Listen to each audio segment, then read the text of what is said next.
오늘 본문 말씀은 야훼를 경외하는 사람은 어떤 신앙을 가지고 있는 자다, 그의 모습이.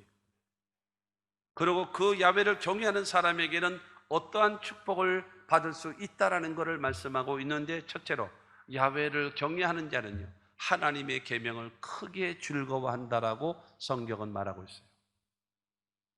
하나님을 경외하기 때문에 하나님께서 주신 그 계명을 크게 즐거워하는 것, 그것이 야훼 하나님을 경외하는 사람이라는 겁니다. 1절 말씀을 보게 되어지면 할렐루야 야훼를 경외하며 그의 계명을 크게 즐거워하는 자는 복이 있도다 말씀하고 있습니다.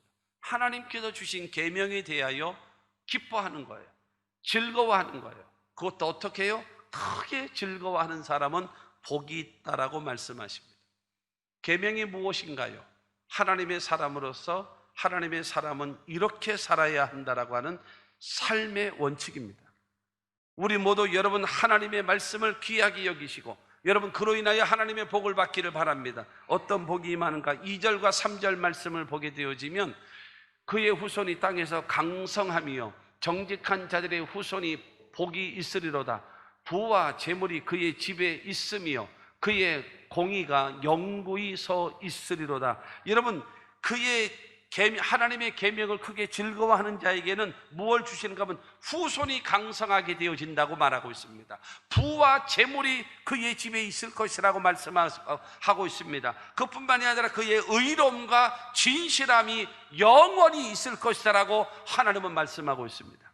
내가 하나님의 계명을 크게 즐거워하고 그 말씀대로 살아가기만 하면은 하나님께서 내 자손이 복을 받고 부와 재물이 나에게 있고 내게 의로움과 진실함이 영원토록 여러분 돋보이게 만들어 주실 것을 성경은 말하고 있는 겁니다. 할렐루야.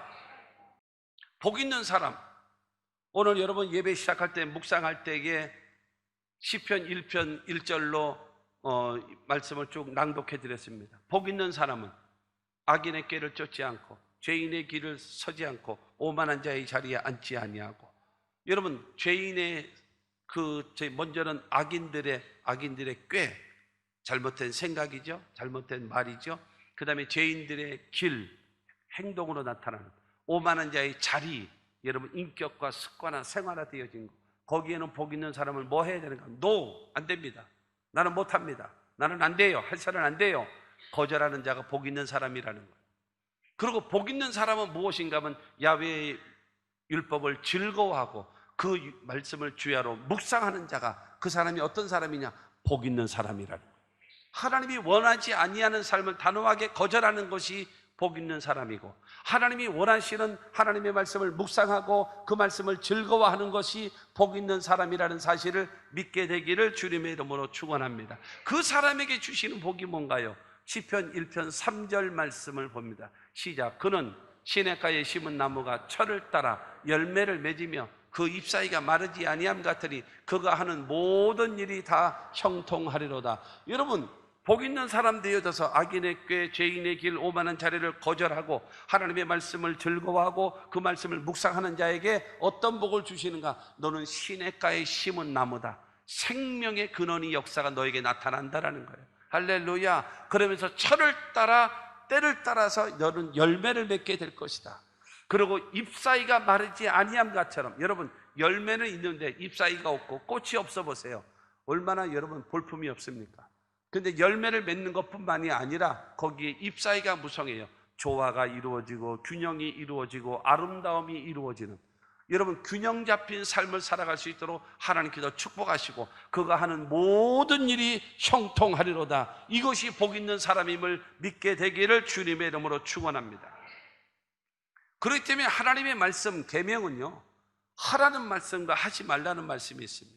하라는 말씀은 내가 하기 싫어도 해야 되고, 하지 말라고 하시는 말씀은 내가 아무리 하고 싶어도 멈출 줄 아는 것, 그것이 여러분 우리가 하나님의 말씀에 대한 우리의 신앙적 자세인 것입니다. 그러므로 하나님의 말씀을 여러분 듣고 즐거워하고 순종하는 사람은 하나님의 복을 받을 수가 있는 겁니다. 그러나 하나님의 말씀을 듣고도 행하지 아니하면 복을 받을 수는 없어요. 심판을 받을 수밖에 없다라는 것입니다. 두 번째로 야훼를 경외하는 자는요, 정직하고 정의를 행하는 자라는 거예요. 야훼 하나님을 경외하는 사람으로서는 반드시 나타나야 될 현상이 무엇인가 하면 정직한 사람. 야훼를 경외하는 사람이 나타나는 모습이 무엇인가? 진실한 사람, 믿을 수 있는 사람이어야 한다는 겁니다. 4절 말씀을 봅니다. 정직한 자들에게는 흑암 중에 빛이 일어나나니 그는 자비롭고 긍휼이 많으며 의로운 이로다. 정직한 자. 그리고 뒤에는 의로운 자. 여러분, 야훼 하나님을 경외하는 사람이 나타날 모습이 어떤 사람인가요? 믿을 수 있는 사람. 여러분, 사람과의 관계 속에서도 그 상대방이 나를 믿지 못한다면 거래가 이루어지고 여러분 도움을 주고받을 수가 있겠습니까? 불가능한 겁니다. 하나님과의 관계도 마찬가지입니다.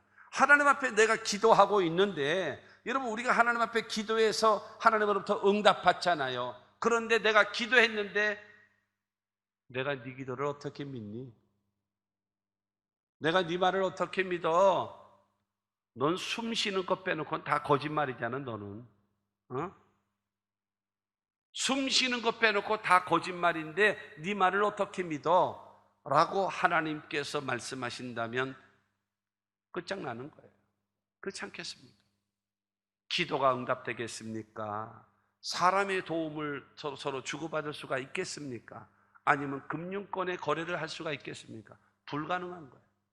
진실한 사람, 믿을 수 있는 사람, 그 사람이 바로 정직한 사람이에요. 하나님의 사람은요, 믿을 수 있어야 돼요.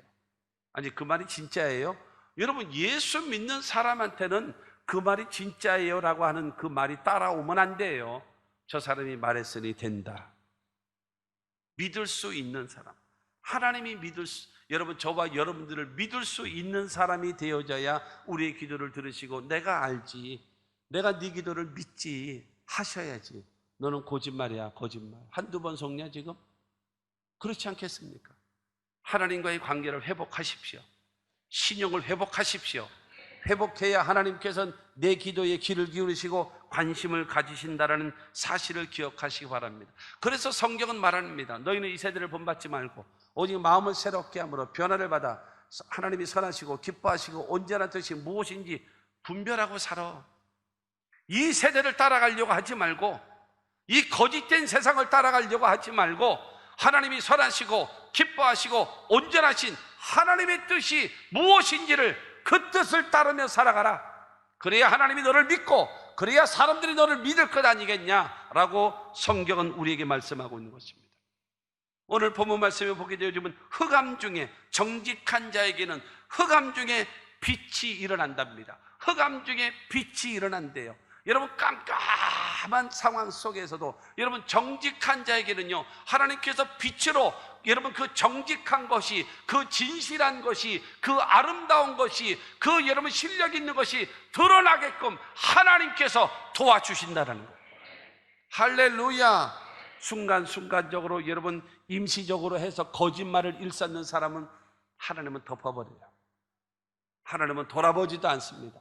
그러나 정직하게 진실하게 하게 되어지면 흑암 중에서도 빛이 일어나서 그것이 아름다움이 나타내지는 하나님의 역사가 지금 4절의 말씀처럼 임하게 될 줄로 믿습니다.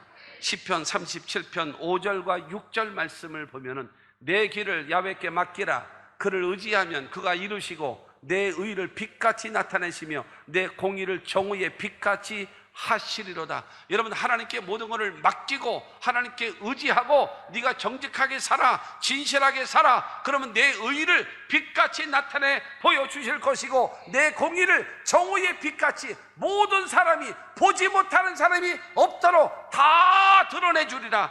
할렐루야. 하나님이 보상하셔야죠.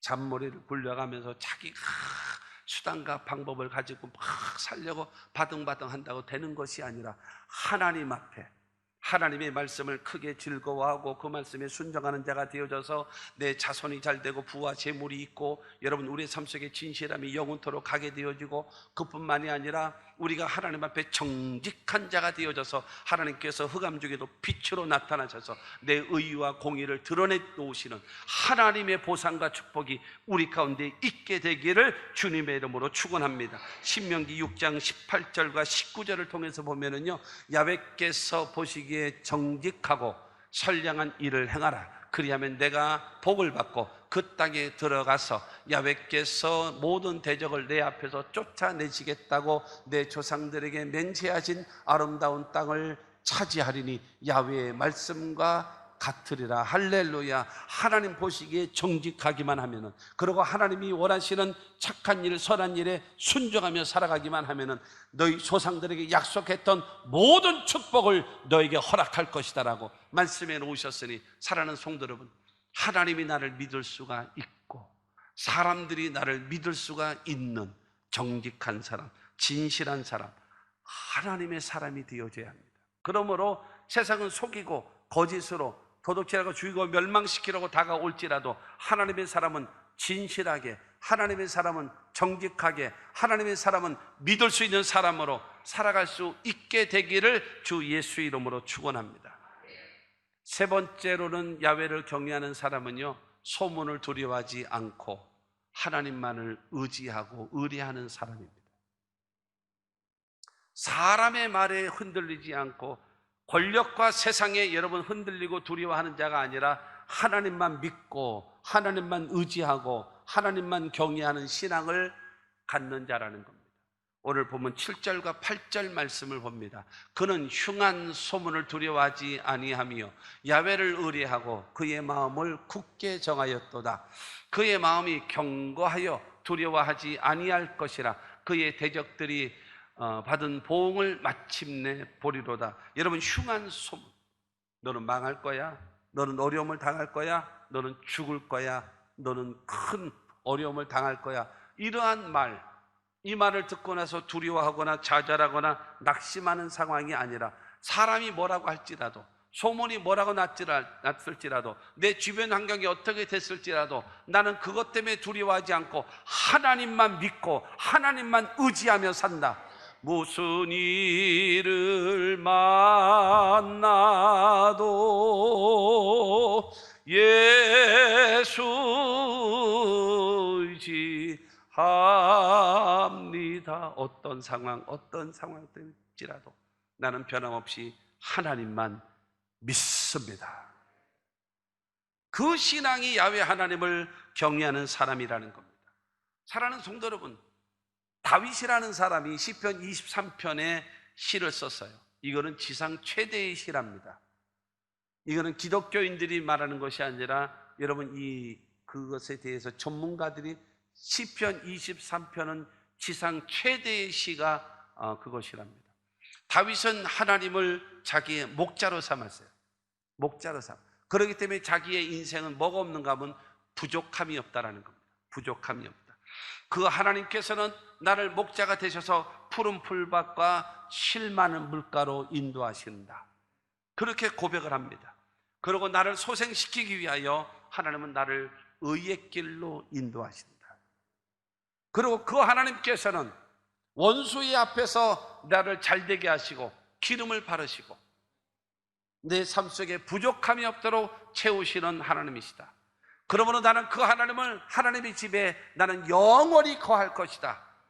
그러면서 시편 23편 4절을 통해서 고백합니다.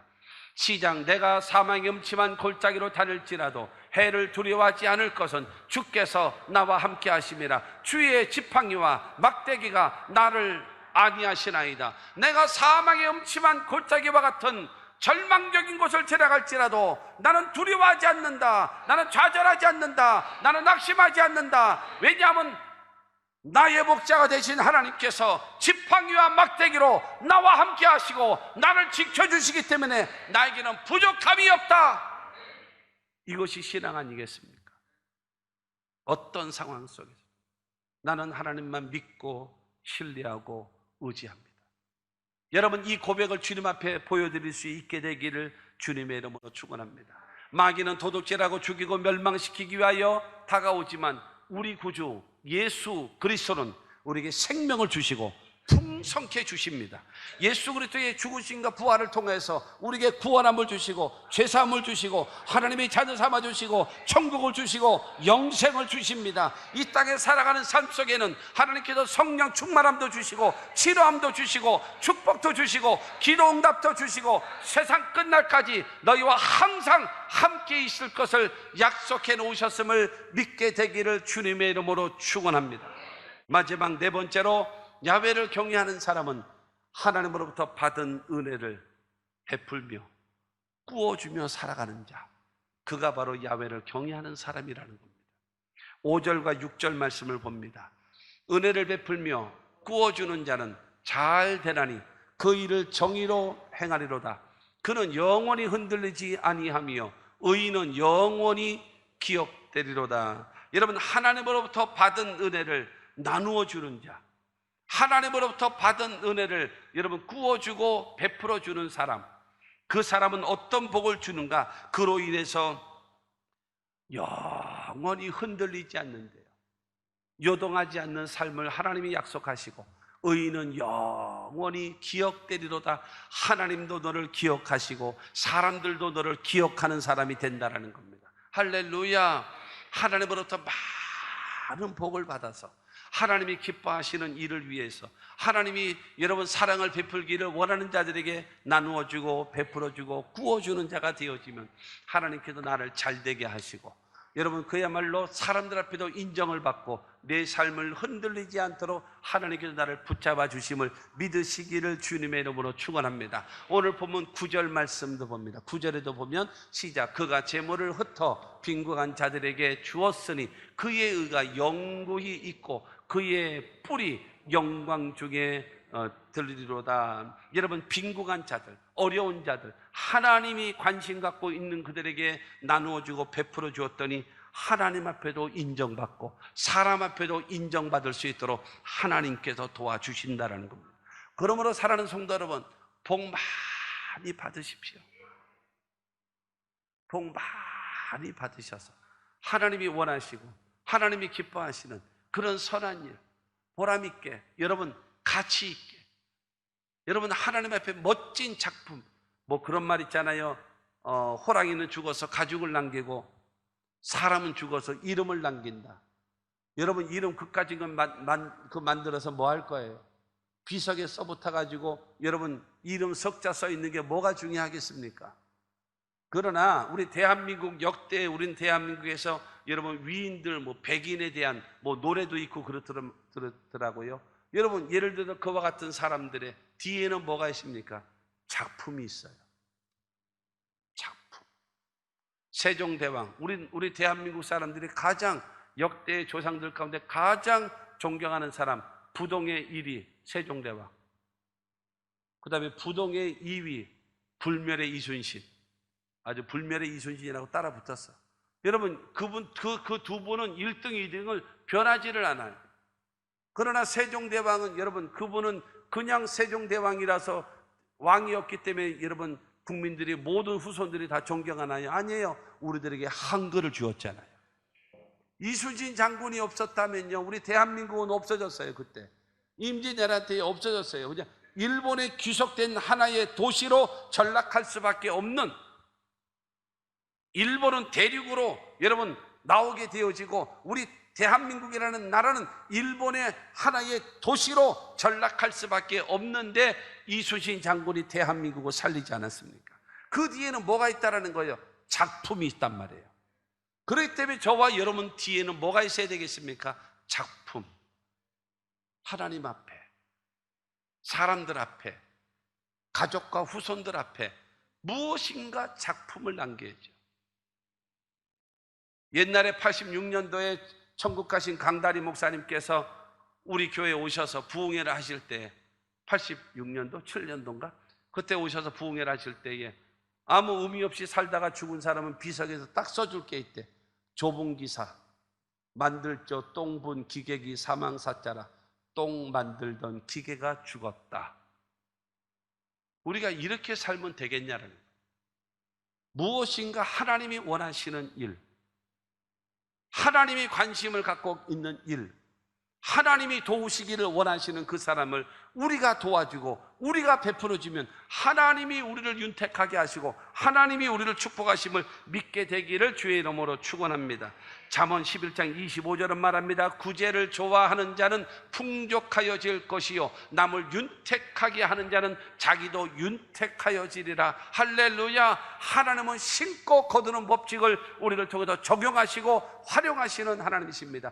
욕심만 가지고 나만 잘 먹고 우리만 잘 입고 우리만 잘 살고 이 사람은 인정받을 것이 없지만 나누어주고 베풀어주면 할 수 있도록 더 큰 복을 주심을 믿으시기를 주의 이름으로 축원합니다. 우리 모두 하나님 앞에 그러한 삶, 저기 보면은 사도행전 10장 4절 말씀을 보게 되어지면 고넬료가 주목하여 보고 두려워 이르되 주여 무슨 일이니까 천사가 이르되 내 기도와 구제가 하나님 앞에 상달되어 기억하신 바가 되었으니. 고넬료라고 하는 이 사람은 로마의 백부장입니다. 그 자신은 경건한 사람이고 온 집안과 더불어 하나님을 경외했고 그 다음에 백성을 많이 구제했고 하나님께 항상 기도했는데 하나님이 어느 날 기도 시간에 하나님의 천사가 나타난 겁니다. 하나님 앞에 늘 기도하고 구제한 것이 하나님 앞에 첫째로는 상달되어지고 두 번째로는 기억하셔서 하나님이 나를 너에게 보내셨다라는 거예요. 여러분, 그의 기도와 그의 여러분 구제가 하나님 앞에 상달되어져서 그래서 결국에는 베드로를 모셔서 예배드리게 만들고 그로 인하여 이방이 최초의 하나님의 성령이 임하는 위대한 역사가 나타났음을 믿게 되기를 주님의 이름으로 축원합니다. 그러므로 저와 여러분들의 삶 속에 하나님께서 주신 복을 많이 받아서 하나님이 원하시는 일에 잘 감당하고 활용하는 자가 되어져서 그러므로 하나님의 더 큰 은혜와 축복이 있게 되기를 주님의 이름으로 축원합니다. 결론은 그것입니다. 첫째로 야훼를 경외하는 사람은요 하나님의 계명을 크게 즐거워하는 겁니다. 그 사람은 자손이 여러분 잘되게 되어지고 그 다음에 부와 재물이 끊이지 아니하는 하나님의 축복이 임하게 될 것입니다. 두 번째로는요 야훼를 경외하는 사람은 정직하게 행하고 정의를 행하며 살아가는 사람입니다. 그래서 하나님께서 흑암 중에서 빛으로 그거를 드러내 놓으시고 모든 사람들 앞에 인정받는 삶으로 하나님이 만들어 주실 줄로 믿습니다. 세 번째로 야훼를 경외하는 사람은 사람들의 소리에 귀를 기울이지 아니하고 하나님만 믿고 하나님만 의지하는 참된 신앙과 믿음의 사람이 되어져서 하나님께서 붙잡아 주시고 지켜주시고 보호하시는 하나님의 역사가 임하게 될 것입니다. 네 번째로는요 여러분 하나님으로부터 받은 은혜를 베풀어주고 꾸어주는 자가 되어져서 하나님께서 30배, 60배, 100배로 보상받는 하나님의 축복의 사람이 되어진다라고 성경은 말하고 있습니다. 할렐루야. 여러분 야훼를 경외하는 사람이 되어지고 그로 인하여 그에 따르는 모습이 나타나고 그에 따르는 하나님의 축복이 여러분의 삶에 있게 되기를 주의 이름으로 축원합니다. 오늘 마지막 본문 10절 말씀을 보게 되어지면 10절에 악인은 이를 보고 한탄하여 이를 갈면서 소멸되리니 악인들의 욕망은 사라지리로다. 내 옆에 있는 불신자, 내 옆에 있는 악인들, 내 옆에 있는 예수 안 믿는 사람들, 내 옆에 있는 여러분 불신자들과 경쟁자들, 그러나 내가 야훼를 경외하는 사람으로서 하나님의 말씀을 즐거워하고 그 다음에 정직하게 행하고 하나님만 믿고 내 받은 것을 나누어주고 베풀어주면서 성도답게 살아가게 되어지면 원수들은 내 앞에서 소멸되어진답니다. 이를 갈면서 소멸된답니다. 하나님은 나를 세워주시고 강하게 하신답니다. 사랑하는 성도 여러분, 주변을 탓하지 마세요. 나라를 탓하지 마세요. 환경을 탓하지 마세요. 하나님 앞에 복 있는 사람 됩시다. 그렇게 되어져서 하나님이 우리의 삶 속에 마음껏 축복할 수 있는 하나님의 사람들이 다 되어지시기를 주 예수 이름으로 축원합니다.